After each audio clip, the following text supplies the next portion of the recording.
आप सवाल खड़ा करें, जिस अंबेडकर का बार बार नाम लिया जा रहा है, जिस अंबेडकर का बार बार हवाला दिया जा रहा है, और यकायक अंबेडकर से प्यार हो गया है, अंबेडकर की किताब तो पढ़ लो भाई।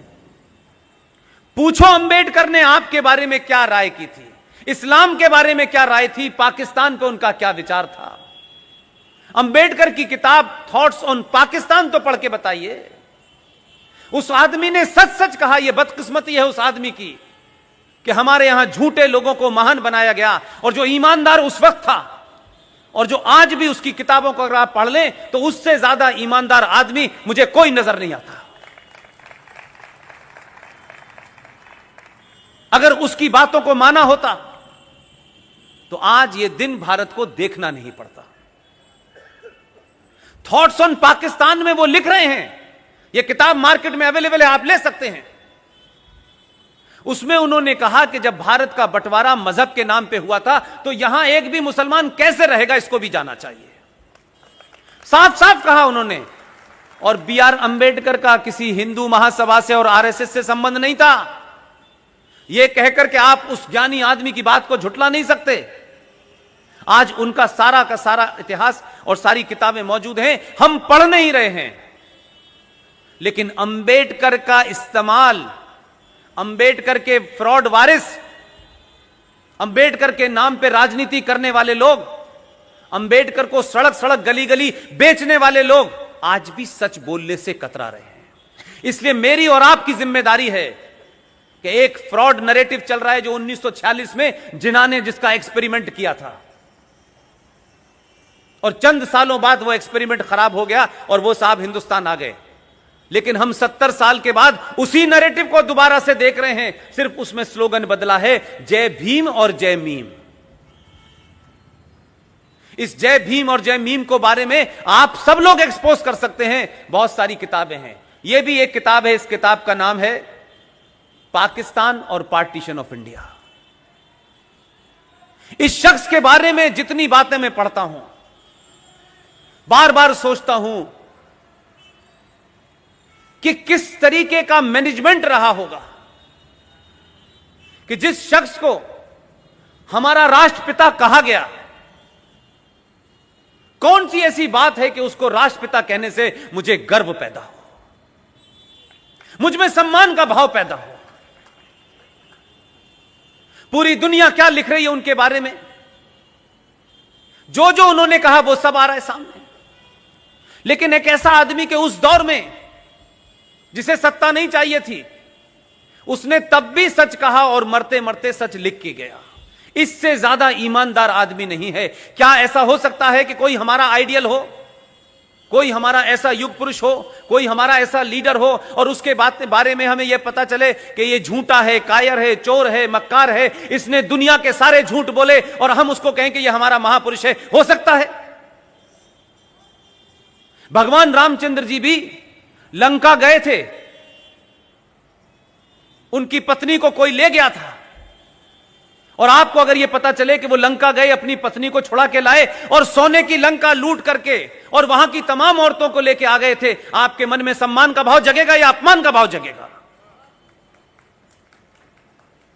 लेकिन हमने यह होने दिया। और एक शख्स जिसे मैं आज के दौर में कहूंगा, हो सकता है कुछ लोगों को पॉलिटिकली इनकरेक्ट लगता हो, लेकिन आप सबसे और जो भी मेरी बात सुनते हैं, जो सौरभ भाई की बात सुनते हैं, 1000 साल के बाद आपको मौका मिला है, सच बोलिए, मत डरिए किसी से। जो आने हैं जाने हैं, सत्ताएं आएंगी चली जाएंगी, पार्टियां बनेंगी टूटेंगी, यह सिलसिला चलता रहेगा। आप अपना नाम किसमें दर्ज कराना चाहते हैं यह आज आपको तय करना है। यह कहने से कुछ मिलता नहीं है। हम सब लोग अपनी अपनी इनिंग खेल चुके हैं। कोई जीवन में ऐसा एजेंडा नहीं है जिसको लेकर के यह काम शुरू किया हो। यह पार्ट टाइम काम नहीं है कि चलो 10 मिनट के लिए राष्ट्रवादी हो जाते हैं, ऐसा नहीं है। यह कन्विक्शन के तहत लोग जो देश में काम कर रहे हैं, उनका यह अकीदा है, वो ये मानते हैं, इसलिए आपके साथ में हैं। और इसीलिए आप मुंबई जैसे शहर में, जहां लोगों के पास 2 मिनट का वक्त नहीं होता, हम जैसे लोगों को भी सुनने आप आते हैं, उसको मल्टीप्लाई करते हैं, विदेशों तक में लोग सुनते हैं। उसकी सिर्फ वजह इतनी है कि आने से पहले हमने अपने बारे में वाजे कर दिया है कि हम किसी पार्टी का टिकट मांगने नहीं जाएंगे। हमको कोई शौक नहीं है। यह इज्जत उस पद पे बैठने से ज्यादा है। इसलिए मरने से पहले, जाने से पहले आप ये बताएं कि जिस कारणों से यह देश संकट में है, यह पूरा 90 करोड़ समाज कंफ्यूजन में है, उसको यह पता ही नहीं है कि उसके पूर्वजों ने किया क्या है। वो उन पे गर्व करे या उनके सामने हीन भावना का शिकार हो। इसलिए मैं चाहता हूं आप तमाम सारे लोग आज ही से, ऐसा नहीं होगा हजारों लोग बड़ा काम कर रहे होंगे, आज ही से यह सोचिए, सच बताने में अगर जान भी चली जाएगी तो कोई फर्क नहीं पड़ता, लेकिन आपके जाने के बाद आपके बच्चे किन शब्दों से आपकी इज्जत करेंगे, यह आज आपको तय करना है। हमारे मन में जो भाव बहुत लोगों के लिए हैं, वो सार्वजनिक भी होते हैं। मजबूरी होती है उनको कुछ कहना कि ये हैं, लेकिन जो हमारा हीरो है उसे हम अगर अपना हीरो नहीं कह पा रहे तो इससे ज्यादा घुटन की कोई बात नहीं हो सकती। लेकिन सरकारी पद पे न होने के कई फायदे भी हैं। इसलिए मैं कहता हूं कि भारत का अगर राष्ट्रपिता ही घोषित करना था तो B.R. अम्बेडकर को करते हैं।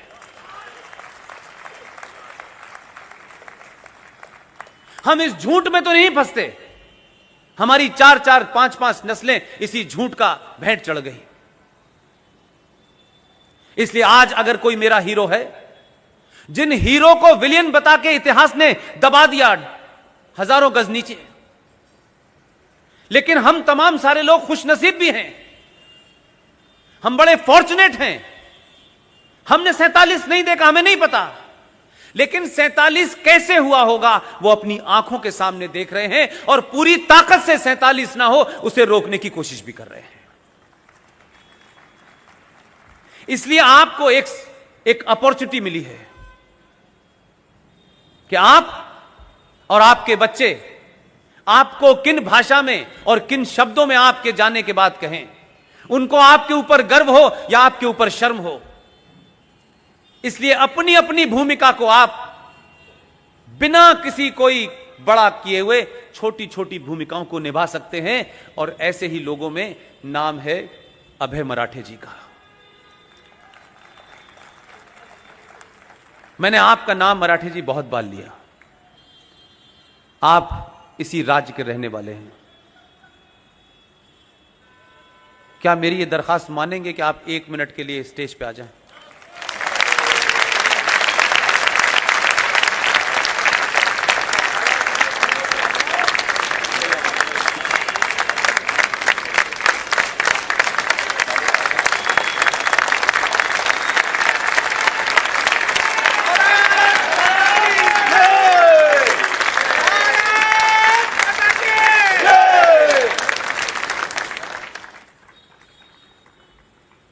ये राष्ट्रीय दिन दर्शिका के नाम से है। इसको मैं जितनी बार देखता हूं मुझे लगता है कि ये पहले क्यों नहीं हुआ। इसलिए इस कैलेंडर को आप देखेंगे, इसी के अंदर इन्होंने ऐसी चीज़ें छाप दी हैं कि जब आपके बच्चे पूछेंगे सवाल, जब वो बच्चे पूछें तो आपको वो जवाब देना पड़ेगा। और आप जब आपको जवाब देंगे तब आपको ये भी पता चलेगा कि आखिर ऐसी कौन कौन सी वजह थी जो हमसे छुपाई गई, जो आपको बताई नहीं गई। उसमें से एक इम्पॉर्टेंट है, वो मैं सिर्फ चाहता हूँ कि आप देख लें, क्योंकि मेरे कहने नहीं कहने का बहुत ज़्यादा फर्क नहीं पड़ता। ये वो चित्र हैं जो भारत के पहले ओरिजिनल कॉन्स्टिट्यूशन पे छपे हुए थे। पूरे 22 नहीं हैं, कुछ छापे हैं। इसलिए जब जब आपके घर में इस कैलेंडर को लोग देखेंगे तो आपने भारत की पहचान के रूप में इस देश में कुछ लुटेरों को, उनकी सत्ता में जो लोग थे, उस लुटेरी फैमिली के एक आदमी के ताजमहल को आपने भारत की पहचान बनाया और पिछले 70 सालों से आपने दुनिया के राष्ट्राध्यक्षों को दिया। वो ताजमहल, उसकी हकीकत क्या है, इसे लिखने की जुर्रत नहीं है। मराठे साहब ने उसकी हिस्ट्री इसमें लिखी है और तस्वीर भी छापी है।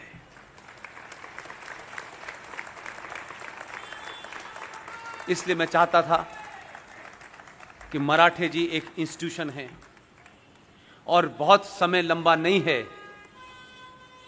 आने वाली जनरेशन इस चैलेंज को ले, लोग सिर्फ इसको ले लेंगे, इतने से ही काम हो जाएगा। मेरे 3-4 साथी जो दिल्ली में हैं, जो ट्रस्ट इंडिया फाउंडेशन के नाम से काम कर रहे हैं, उन्होंने मुझसे कहा है इस आदेश के साथ कि मराठे जी आपको मिले तो आप उनको भरोसा दीजिए कि इस कैलेंडर का भविष्य में जो भी पब्लिकेशन की कॉस्ट आएगी सारी ट्रस्ट इंडिया फाउंडेशन वहन करेगा। लेकिन इस कैलेंडर को एक आंदोलन का रूप देना है, घर घर पहुंचाना है। यह कॉमर्शियल वेंचर नहीं है, इसमें 80 साल की उम्र तक इनका खून पसीना है। Thank you very much Marathe. Thank you.